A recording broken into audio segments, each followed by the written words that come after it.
kung tatanggapin ba talaga natin ang LGBTQAQ+, ito. So, isa lang po ang naging topic namin, ang pagkilala sa tunay na ikaw. Kasi, una sa lahat, bilang isang leader, dapat kilala mo kung sino ka. Dapat kilala mo sa sarili mo kung ano ka. Kung babae ka ba, tomboy ka ba, bakla, or lalaki, or straight ka ba, or gano'n.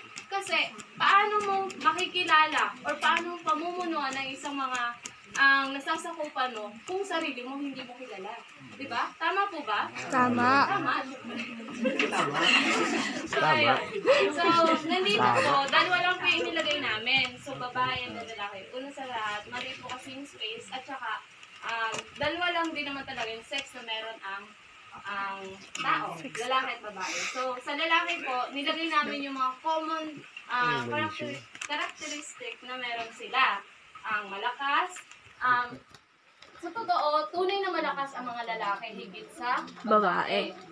Physically, at saka syempre, malakas din yung loob nila. Mas emotional po kasi ang babae. And then, stricto. O diba, tama naman po yung mga tatay-tatay natin dyan. Mas stricto. And then, madiskarte. Syempre, in terms po sa mga trabaho, mas mabilis silang nakaka-cope up ba sa mga gawain. And then, andyan na nga po, matibay o malakas ang loob. Nabanggit ko na rin kanina, mas kaya nilang dalahin yung problema unlike sa babae. So, dito na po tayo sa Kaya namin yung babae.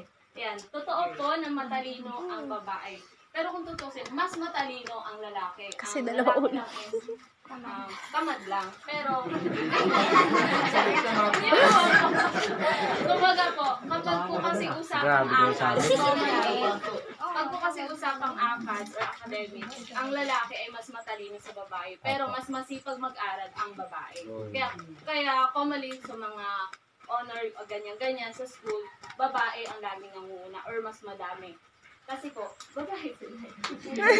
Ang babae malinis. Laging tama. Malinis ang babae. Hindi lang sa physical na pagiging malinis, okay, yung malinis sa buhok, ganyan, sa mukha, or whatsoever. Malinis sila sa gawa, sa isip, sa salita, at sa gawa. And then, ang babae po kasi, let's say may plano sila. Gusto nila nasusunod talaga kung ano yung nasa outline nila. Kaya malinis ang babae. And then, may puso sa lahat.